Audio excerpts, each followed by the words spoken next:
Hey, y'all, come on in. You're here on a great day. We are going back to 1995 today with the help of Catie's Bubbles.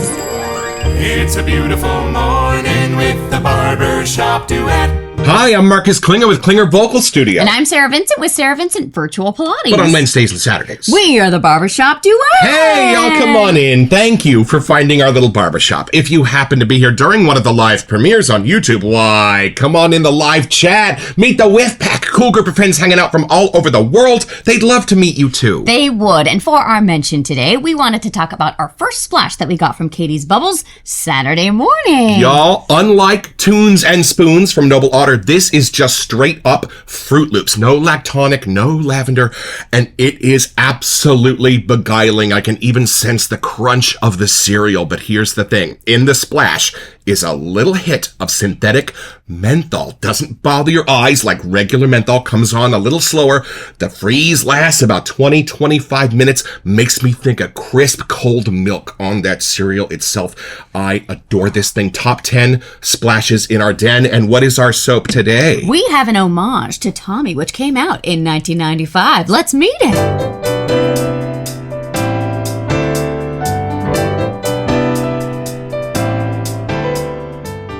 All right, y'all, from the sales page at catiesbubbles.com. 95 Liquid Labels. A fresh, clean, slightly sweet scent with notes of citrus, apple, and even cotton flower. Based on a fragrance released in 1995 that will bring back memories of summer days feeling razor sharp and listening to Woo remind us that the labels aren't always what they seem. And y'all, having just done our interview with Doug Lane, we found out that this was the scent he was wearing on his first date with Kara, so it must be rather effective. But we'll know a little bit more when we open the box.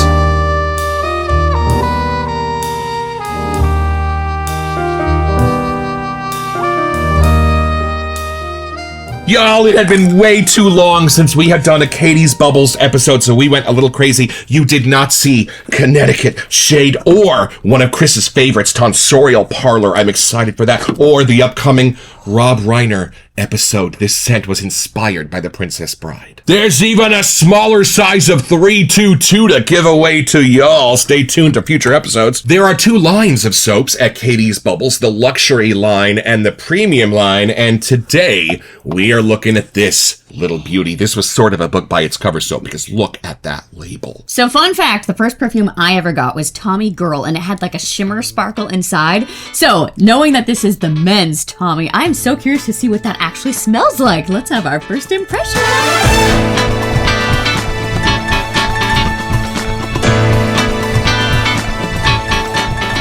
I feel like it's more aquatic-y, maybe? Well, that's the label, right? Looks like I'm heading out to sea. Right? All right, I'm going to take this in first, if you don't mind. No, Let's please. It's meant for the men, I think. Beautiful. White pour. Probably no vanilla hiding in there. All right, here we go.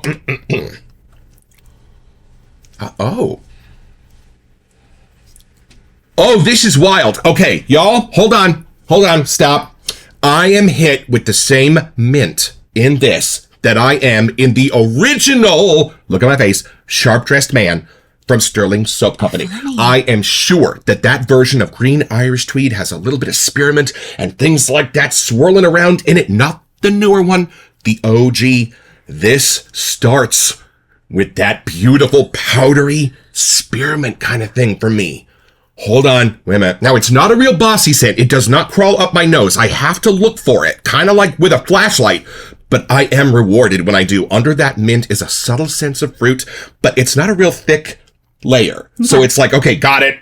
Apple, moving on. Something a little bit woody brings you into the base, I think. No patchouli, but something equally sort of gourmandy, mouth-watering at the bottom, I think. Hold on. And here's me cheating and looking at the scent notes. There is a little bit of a floral in here that I thought might have been like a clean laundry white musk kind of thing, but it's not. It's the cotton flower. The cotton flower. And it's super subtle. If you're a fan of florals, do not get this. It's way under the surface, just giving it a little bit of sweetness, giving it a little bit of powdered sugar sense. But boy, is it beautiful. Hold on. It's not the kind of scent that presents its own personality. It's the kind that wraps itself around yours, as if you've just been collecting some beautiful scents of the day from your journey, and this is what you smell like at the end of it. And they're right, subtly sweet. It does not go high, but it goes wide. Every single note has a little bit of sweetness added to it, but it's not a crazy sweet vibe. Yeah, this came out 10 years after Green Irish Tweed. I would say they are definitely cousins. This is for sure inspired by that. But here's the thing, without having to go quite so green. So you know how Green Irish Tweed, it's just like that's all you get in your field of vision is Kelly Green and Clover. But this is a little bit different. Turns that down. Lets some of the citruses come to the top a little bit. Lets a little bit more of that soapy, clean scents come to the top. When I walked into Sephora in the 90s, that was my challenge. I just want to smell clean and soapy. What do you got? Well, La Male, of course. Do you get a vibe like from the 90s here, or is it more current now? In style, because in the 90s, that's when these scents decided to be a little bit less well pungent. They decided to hug you, sit on your shoulder, add to your personality rather than defining it like Brute did decades before that. No, this is kind of like a predecessor to Aqua di Gio. Okay, I was Kind guessing of a thing, and there's even some Aventus DNA, I would say, in this that inspired it a little bit. Whew. It's kind of cool that we just did the Joker Spawn from Hoffman. I'm not sure if it will have aired yet. Right. But that was where orange and apple come together. Yeah. That was in a very Christmassy mulled cider kind of a way. This is very different. So it's not like the muddled part of the orange or the tangy part at all. It just stays in like the minty rose-ish part of the apple.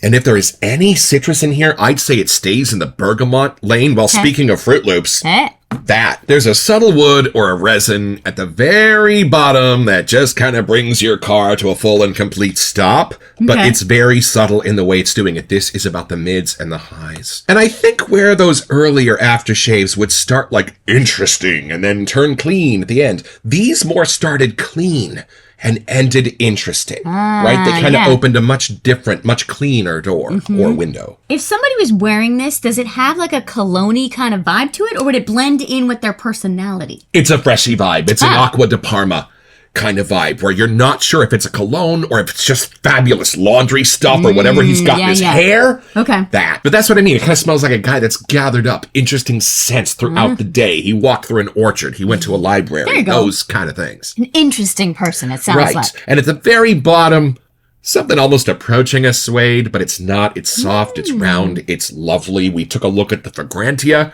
website before we shot the episode. There are more scent notes than this in the original. We will bring out in a few minutes. Oh, I want you to get your notes on this. I'm curious this now. This is beautiful. This does kind of remind me of what I would hope Doug Lane would have smelled like back in the day. Okay. Fresh, clean, inviting, nice guy. Let's see here.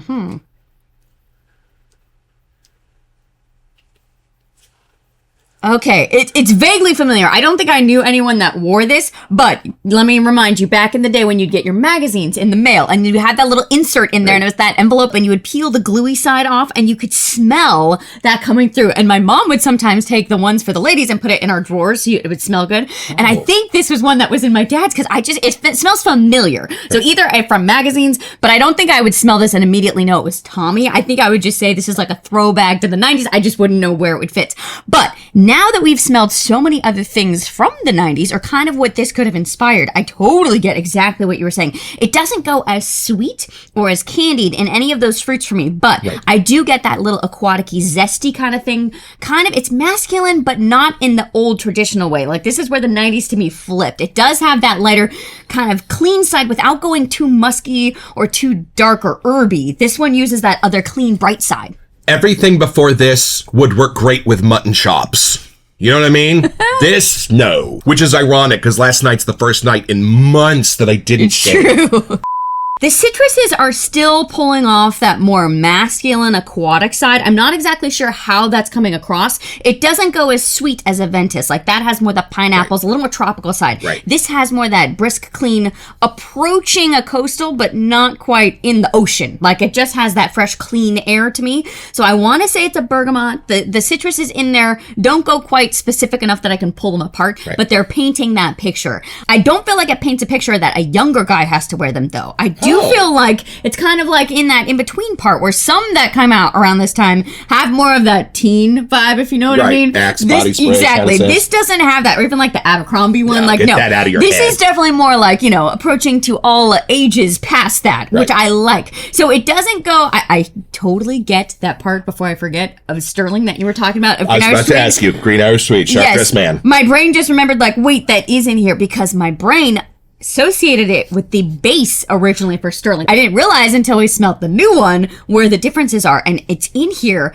and it's adding this familiar part to me, which I think is nice, but now that I know where it's coming from, it's even more intriguing. Whatever that citrus meets, like the green leaf of it, where I think you're going minty, something about that makes it more real to me, which I thoroughly enjoy. It just makes me want to take a deep breath. Like if I really was standing on the coast or something, I think that's the part of me that gets that clean side. I'm still trying to figure out what's making this masculine. I do get that almost approaching a floral, but then it switches on me. So I like getting to know cotton flower here. I don't think we've read that many times in our like 700. Maybe. Right. So it's interesting to get to know it here, but it really has a fun way of creating like a bright side to a scent without it going too citrusy. Right. So this is like taming it, where I think a lot of people would use more of a musk or like another white floral that leads more barbershop-y. This keeps its own personality in a very cool way. Right. And the cotton flower is very sweet in its way, but it's not that loud a singer on its own. So it does add a beautiful laundry kind of sense to it for me. And sometimes florals, at least in the more masculine led sense, can get a little pokey, like they're almost trying so hard to not be feminine. Right. Here, it's just adding a nice, gentle, like chill vibe somehow. And that's an important distinction. This belongs on a chill personality. This guy's not going to lose his mind if you lost his reservation. This one's a little more on that tamer side too, because I feel where like Aqua de Parma and some of the other ones, they go a little more in your face of like overall potency and how it's getting there. Right. This one's a more turned down kind of calmer thing, but I think that's why it's more versatile. Like I feel like you could wear this anytime, any day. Right. Like there's something about this that's really a crowd pleasing kind of version of a freshie. Right. I think Aqua de Parma and Aqua de Gio are even bossier in their way than this is. Let me dive back in for the apple, because I completely forgot about that. Bobbing for apples right here on the Barbershop Duet. I think it might be more of a green apple, maybe, because there's something that I just keep hearing crisp in mine. I don't think it's crisp linen. I think it's something in that side. So where other times apple can come off as candied, this I don't think. I think it just adds a little of that crispness side. I looked at the Fragrantia website. She is so right. It's Granny Smith apples. Okay. Well, you'd hope after 700 soaps, we sort of have learned a little something. She's very good. I'm still catching up. Everybody knows this. I'm trying to figure out how this is still leaning masculine for me, because when I first take a whiff of this, I feel like a lot of times I would have put this more in the middle, but there's some sort of scent note in there that's pushing it a little bit more to that masculine side. Like I do get more of like a bluish hue when I'm smelling it. So it might be some of the scent notes that aren't exactly listed, but there's something pushing it just a little more, approaching that cologne masculine side, but still tame, which I like. It's somebody smart. Yeah. It's a professor. It's a sailboat captain. Yeah, they've got a collared shirt on maybe for some reason. I think Tommy does have kind of a nautical theme. Oh, you're right. I think it does. Going on, right? By the time I shoot the How It Shaves, I'll have the liquid labels thing figured out. I think it's a Wu-Tang Clan lyric. Oh, this could help. Would you wear this today, though? Like, I feel like if you didn't know that this came out in 1995, this would be something you would totally put on now. This is one of those things that's absolutely classic, right? When you hear My Way by Frank Sinatra, you know it's a vintage song, but it is still worth a listen. But there's something in this that's keeping it very current, and I don't know exactly how that's happening. Maybe it's not current. Maybe there's something about things from the 90s that are making their way back. Like if you walk through Target right now, I don't know what the whiplash is happening, but a lot of those clothes, my friends, are from the 90s. So Music maybe that's too. happening. I don't know. Yeah, the Macy's Thanksgiving Day Parade was all people and songs from the 80s and 90s. The kids were so confused. It was a time warp for us. Thank God Bluey was there. It would have been a waste of their time. I'm curious if Chris actually wore this. Like, I wonder the reason that this is the one that he chose to kind of homage. Right. Well, we can ask him on our In Conversation series interview airing this weekend on Instagram. Check it out. All right, y'all. Well, come along with us. We're going to go back to both websites, look at these scent notes, and build you a Catie's Bubbles lather. All right, y'all, back to the sales page at catiesbubbles.com. A fresh, clean, slightly sweet scent with notes of citrus, apple, and even cotton flower. Well, there you are. How are you sensing the citrus? I'm getting bergamot only. I'm not getting anything pulpier or more tangy than that. No, I do picture like more of like a green skin on the citrus for some reason, so I think I'm with you. There's no grapefruit to me. There's not orange to me. No, there's nothing sour in this at all. I almost would say like maybe an orange blossom, but I think that's the apple coming through. Right. Like that's where my brain is like, wait, nope, there's something different happening here. And it's not the simmer pot where apple meets citrus kind of thing. It's totally inverted. Separate. It's totally the other way around. I do like the descriptive words, though. It is fresh. It is clean. Like, I feel like we kept saying those things. And it is kind of slightly sweet, but it doesn't go too sweet that it's not hitting that kind of cologne masculine aquatic-y zone. I would almost say the spine was cotton flower, but I don't really sense this as a floral. Right. I just sense that more than the citrus and the apple. But it does have a little bit of like a clean linen-y kind of thing coming through. Oh, absolutely. Well, we might have a few of our questions answered by looking at the original scent notes for Tommy. Hold on. And from the Fragrantica website, the original scent notes for Tommy Hilfiger's Tommy are... Top notes: mint, bergamot. Oh, there is grapefruit and lavender. We're fired. I'm out. Okay, hold on. If you had bet me money, I would say there's no grapefruit in here. So hold on. I'm just going to delete this from the page. It makes sense now because it does have that zesty side. But for someone that's not a fan of grapefruit, you do enjoy this. And I love that the mint and the Granny Smith, see, you were so right, apple are what meet you at the door because that's the middle of the mid notes. And that segues into cranberry and rose. Holy crap. That's where the mystery is going on in here because that cranberry is adding a tang without it being citrusy at all. Or sweet. Like that tames out the other sweet stuff. Right. And the rose is just a little bit of a sprinkling of powdered sugar. Think the same way it's used in Barbasol. That kind of a thing. But even more faint. But yes. It is. It kind of has a round edge. Like it's just kind of curling up those edges. And then this makes the rest of this make giant sense. Cotton flower, which we have surrounded. Right. But then, think saguaro blossom from Sterling, cactus, and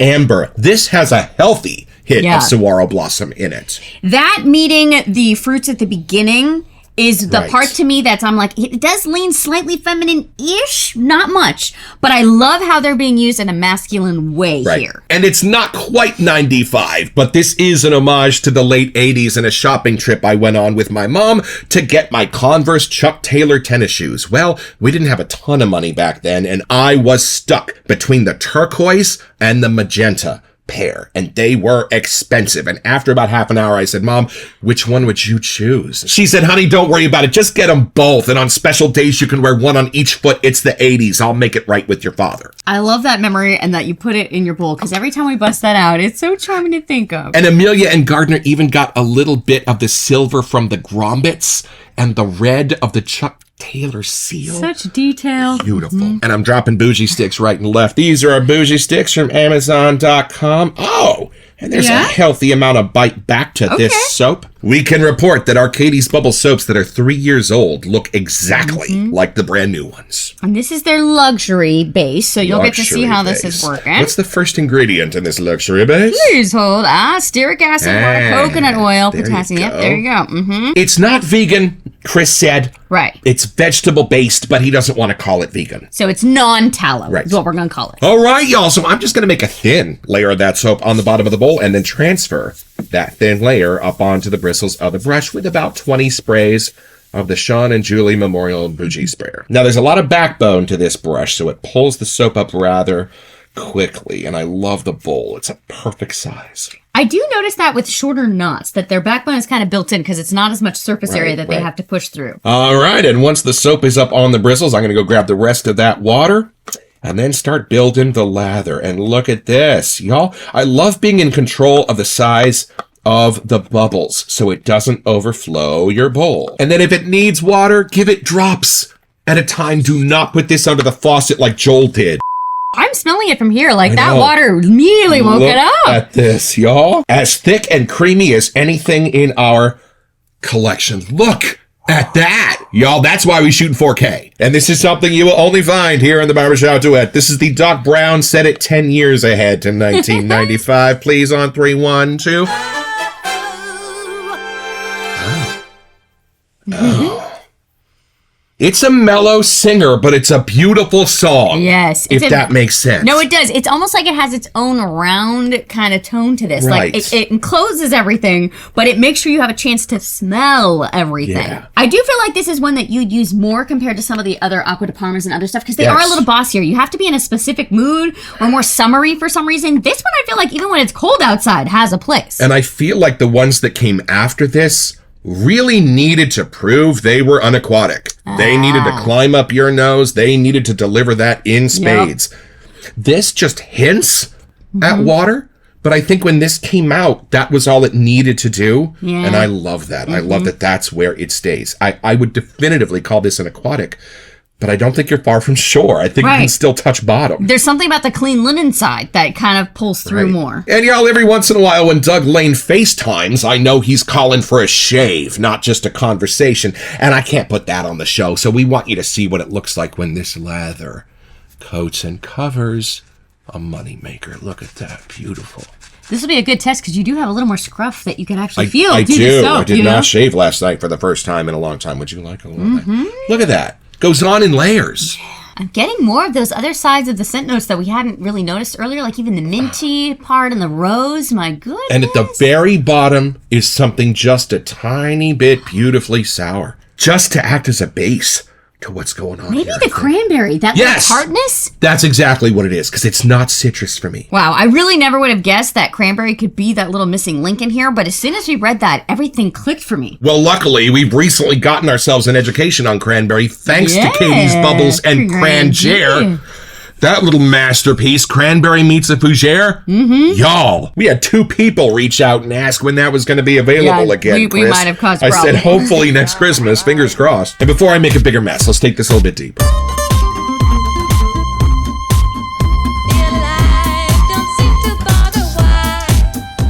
Now, let's have a grown-up conversation about Sterling Sharp-Dressed Man.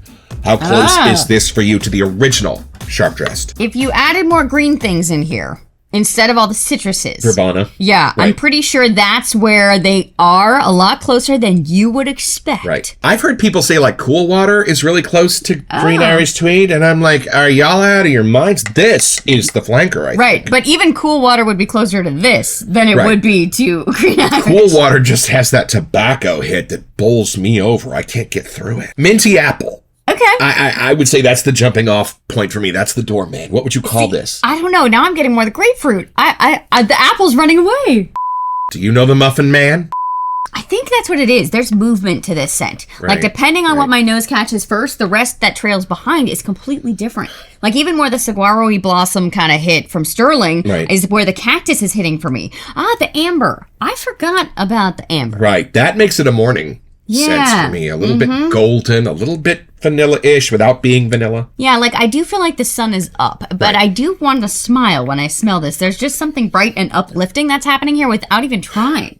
And let's have a grown-up conversation. I know they have a premium line that's more expensive than the luxury line, but this is pretty luxury still. y'all, for me, sorry, Chris, it's a lateral move. They are equally good. So it's pretty simple, y'all. Just be Woody, the cowboy, Andy's favorite toy of all time. Well, just about the time Andy's birthday rolls around and he gets a big old box shaped like a spaceship, you are gonna get your own.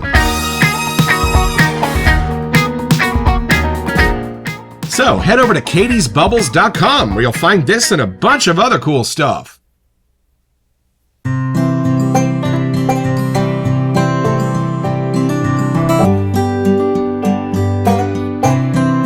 Well, I've had my shave, y'all, with 95 Liquid Labels, a fabulous time-traveling trip back to the 90s for a date night with your beloved just in time for Valentine's Day. And there's so much going on in here. You can sense the shoulders this is standing on. Everything from Green Irish Tweed going all the way back to 4711 have little shades and shadows in this little beauty, and it shaves beautifully. I know this might be blasphemous, but I can't really tell the difference between my luxury line and premium line. Soaps with Catie's Bubbles, they are all so good. And Chris Cullen, we look forward to seeing you on our Instagram Live next weekend.